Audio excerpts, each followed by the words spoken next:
Salut à tous et bienvenue pour cette toute première vidéo de Je m'énerve pas, j'explique. C'est sûrement du hasard, en tout cas j'espère, mais que ce soit parmi mes amis, mes collègues ou au sein même de ma propre famille, je connais absolument personne qui s'intéresse vraiment au box-office. Pourtant je comprends pas, moi ça me passionne et ça m'occupe 5-10 minutes quasi tous les jours depuis super longtemps, soit des centaines d'heures d'analyse, d'épluchage et de recoupement des statistiques sur tous les films, nouveaux ou anciens.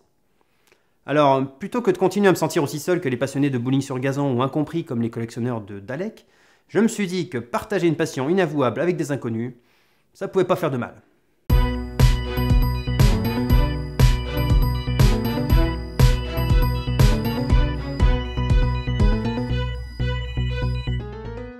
Mais en fait, c'est quoi ça, le box-office? En français, ça donne boîte bureau au bureau de la boîte, mais ça nous aide pas beaucoup. Enfin si, puisque le box-office à l'origine, c'est le petit bureau où sont vendus les tickets d'entrée dans les cinémas, dans les théâtres ou à l'opéra. Mais aujourd'hui, quand on parle de box-office, on parle ultra majoritairement des recettes ou des entrées générées par les films dans les cinémas à travers le monde. C'est ça qui nous intéresse. Enfin, quand je dis que ça nous intéresse, ça m'intéresse déjà moi. Et à la base, ça intéresse surtout les producteurs ou les studios comme Universal, Disney, 20th Century Fox, 20th Century Fox, 20th Century Fox, ou la Paramount, c'est-à-dire ceux qui sont prêts à débourser parfois plus de 200 millions de dollars, oui, 200 millions, dans la création d'un seul film en espérant en rapporter largement plus, histoire de devenir bien riche pour... Ah bah tiens, pourquoi devenir riche d'ailleurs? Eh bah pourquoi pas?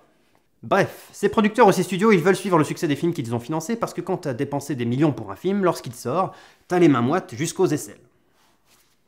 Et toutes ces statistiques sont accessibles facilement sur internet dans des méga bases de données présentées de manière... Enfin, sous forme de tableau avec des chiffres. Tous les chiffres du succès sont à portée de main, il n'y a plus qu'à les faire parler. Et pour ce premier épisode, j'ai envie qu'on se demande ce que ça signifie avoir du succès au cinéma. Et se rendre compte à quel point c'est difficile à atteindre, parce que pour qu'un film ait du succès au cinéma, figurez-vous, c'est pourtant simple. Il suffit qu'un maximum de gens aillent le voir au cinéma. Ouah, merci pour l'info, bébert. Comment s'en sortirait sans toi? Ouh. Non mais je plaisante pas, le pire ennemi d'un film, c'est lui-même. On est presque en 2020 et on n'a jamais eu autant de moyens pour voir un film chez soi. Alors pourquoi j'irais le voir maintenant en salle alors que ce même film, dans 4 mois, il sort en Blu-ray ou VOD, 10 mois après, il passe sur les chaînes payantes, moins de 2 ans après sur n'importe quelle chaîne gratuite, tout ça chez soi sur une télé 4K qui coûte plus tellement cher avec un son pourri mais ça peut s'arranger. Et je parle pas du piratage parce que c'est pas beau. Ok, je viens d'en parler. Donc pour qu'un film ait du succès, il faut qu'un maximum de spectateurs se disent « Ok, ce film-là, j'attends pas pour le voir, c'est maintenant et au ciné. » Et ça, c'est tout sauf évident. Et même plus généralement aujourd'hui, pour se divertir, se cultiver ou se défouler, oui, il y a la télé, mais il y a aussi les jeux vidéo sur console ou PC, internet, les smartphones, les réseaux sociaux, le sport, le backgammon, les restaurants, et même j'ose à peine le dire, les livres. Soit autant de raisons de faire autre chose que d'aller au cinéma. D'ailleurs, regardez ce graphique qui donne pour la France, pour chaque décennie depuis 1950, la moyenne des entrées cumulées annuelles. Pas de surprise, dans les années 50, on commence à 400 millions d'entrées annuelles, tout film confondu. Et depuis, ça baisse. Vous voyez ici ce premier gros décrochage, c'est simple, c'est l'arrivée de la télé en France. Et plus les foyers étaient équipés, plus ça a baissé. D'autant plus que le cinéma a traversé lui-même différentes crises où les producteurs ont sans cesse dû se remettre en question. Ensuite, on a la multiplication des chaînes, Canal+, M6, les séries de télé, Internet qui arrive partout, le piratage... Mais bonne nouvelle, malgré tout ça se stabilise dès 1990 et si on zoome un peu, on s'aperçoit que depuis 20 ans, ça a même sérieusement tendance à remonter. Aujourd'hui, on peut dire que les 200 millions d'entrées annuelles sont assurées. Et même après 50% de baisse, ça paraît malgré tout énorme. Eh ben, pas tout à fait, parce qu'en France, comme vous pouvez le voir, le nombre de nouveaux films par an n'a jamais été aussi élevé, pour arriver en 2016 à plus de 600 nouveaux films sortis. Et 600 films par an, ça fait 12 nouveaux films chaque semaine, dont les 3 quarts vont injustement ou justement tomber dans l'oubli, à peine sortis. Pour se distinguer de la masse, c'est une vraie baston, une baston qui a jamais été aussi saignante, ou sanglante, voire les deux. Et si je divise mes 200 millions d'entrées annuelles par mes 600 films, ça nous fait à peine 350 000 entrées par film. Si je prends en compte que les films français, ça nous fait encore moins, soit plus de 250 000 entrées par film. Et là, franchement, c'est pas énorme, même pour un petit film. En effet, en France, on dit qu'un film commence à avoir du succès au-dessus de 1 million d'entrées.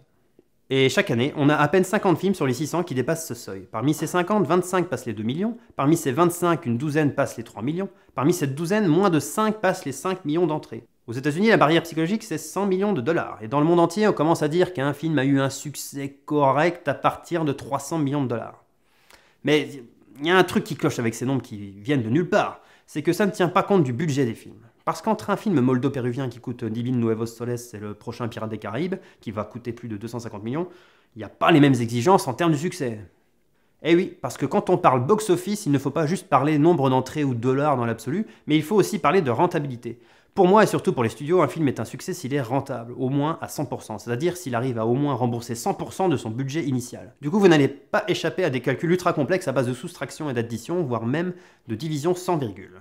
Oui, parce qu'on n'est pas à 100 000 € près. Hein. À partir de quand un film est rentable?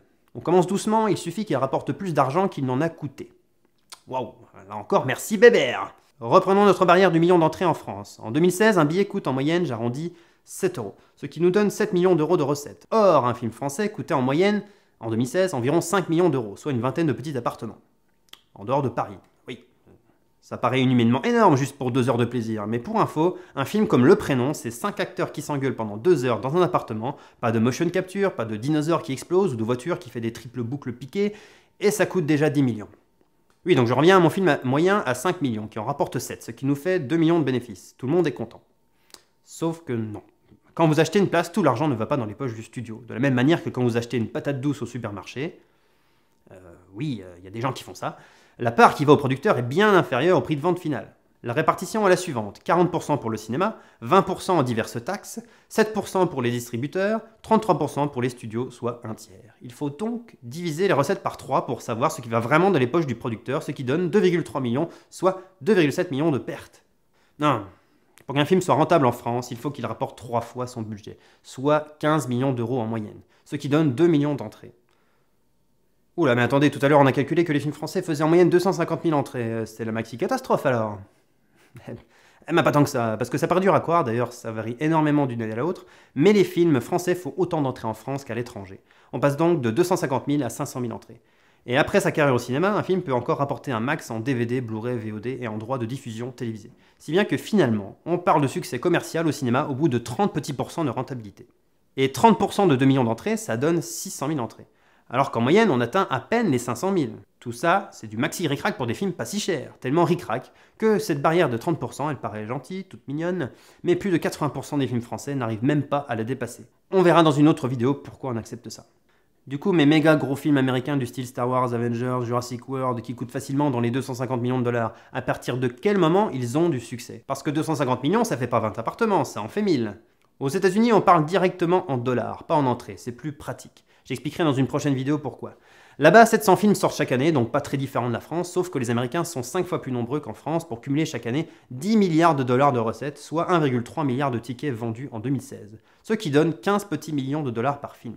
Je dis petit parce que la première barrière psychologique pour le succès là-bas, c'est 100 millions de dollars. 30 films par an dépassent cette barre. Parmi ces 30, 10 passent les 200 millions. Seuls les films à très gros budget, les films d'animation ou les grosses comédies y arrivent avec quelques exceptions bien sûr. Un ou deux passent les 500 millions, parfois aucun. 900 millions depuis 10 ans, c'est un seul film, c'est Star Wars 7. Un film américain à gros budget, si on fait une moyenne mondiale, ça récupère environ 45% du prix du ticket dans les poches du studio. Pour être sympa, j'arrondis à 50%. Donc pour commencer à être rentable, un film à 250 millions doit faire 500 millions de recettes. Sauf que, encore non. Parce que les studios, quand ils annoncent leur budget, c'est des gros malinois. Ils excluent quasi systématiquement un truc qui leur coûte tellement cher et qui est tellement pas sexy, mais qui peut représenter pour un très gros film autant que le budget de production, c'est le marketing. Eh oui, ça paraît fou, mais un film qui coûte 250 millions de dollars en salaire, décors, effets spéciaux, matériel ou même dresseur de loutre, il peut en coûter 250 autres millions juste pour en faire la pub et la distribution. Donc on se retrouve avec un méga blockbuster de 500 millions de dollars qui doit en rapporter plus du double, soit au moins 1 milliard. Et on vient de le voir, faire ça uniquement aux États-Unis, c'est 99,9% du temps largement impossible. C'est pourquoi les gros films américains ont absolument besoin du reste du monde pour être rentables. Et ça tombe bien parce qu'en général, un film américain ne fait qu'un tiers de ses entrées aux USA-Canada. Oui, parce qu'on compte le Canada. Et les 2 autres tiers dans le reste du monde. Dans les cas extrêmes, ça peut aller à 1/4, 3/4. Vraiment si tout le monde s'y met. Surtout la Chine. On en parlera de la Chine. Monstrueux, la Chine. Donc avec, mettons, 300 millions aux USA et 700 dans le reste du monde, le film peut tout juste rembourser son budget total sans avoir besoin des Blu-ray, des DVD, VOD. Et 300 millions aux USA, c'est 5 films par an, il faut surtout pas se louper. Le milliard dans le monde, c'est aussi maximum 5 films par an qui la passent. Et là, vous allez me dire, et ma règle française de pas besoin de rembourser à 100% le film tout de suite, 30% ça suffit, on rattrapera plus tard sur les DVD, VOD, droit TV. Alors d'abord, pour ces gros films, le rapport carrière au cinéma, carrière au domicile, c'est plutôt 40-60. Donc en théorie, il suffirait que le film fasse 400 millions de recettes au cinéma, et pas 1 milliard, et le reste du budget serait remboursé plus tard avec les Blu-ray, VOD et droits télévisés. Tout ça pour au final, après plusieurs années de stress, pile poil rembourser le budget. Mais vous risqueriez autant d'argent juste pour pile poil rembourser le budget? Juste pour l'amour du cinéma? Bien sûr que non. Parce que les studios, avec ce genre de gros films, ils veulent 4 choses, en plus de l'amour du cinéma.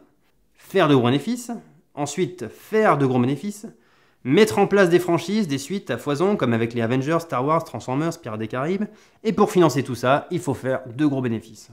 Avec 400 petits millions de recettes, même s'il finit un jour par rembourser complètement la mise de départ, un film aussi cher, je vous garantis qu'il n'aura jamais une suite avec le même budget, ou même une suite tout court. Et croyez-moi, on en reparlera, mais des films aussi chers qui font moins de 400 millions, il y en a régulièrement, jusqu'à parfois mettre en péril l'existence même des studios qui les ont financés.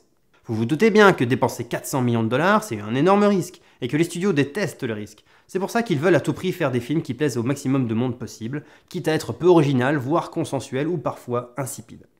C'est pourquoi avant même le tournage d'un film, les studios sont déjà pleinement conscients de son potentiel commercial. Par exemple, en ce moment, les films de super-héros à gros budget font des recettes qui vont de 700 millions à 1,6 milliard de dollars, donc toute performance inférieure sera considérée comme un échec, même si au final, on arrive à faire des bénéfices. C'est comme quand dans une cantine, les enfants ont le choix entre frites steak haché d'un côté et artichaut langue de bœuf de l'autre. Si les frites font moins de 90% du choix, c'est la déception. Ou alors, c'est une cantine pour enfants mutants crypto-scientologues.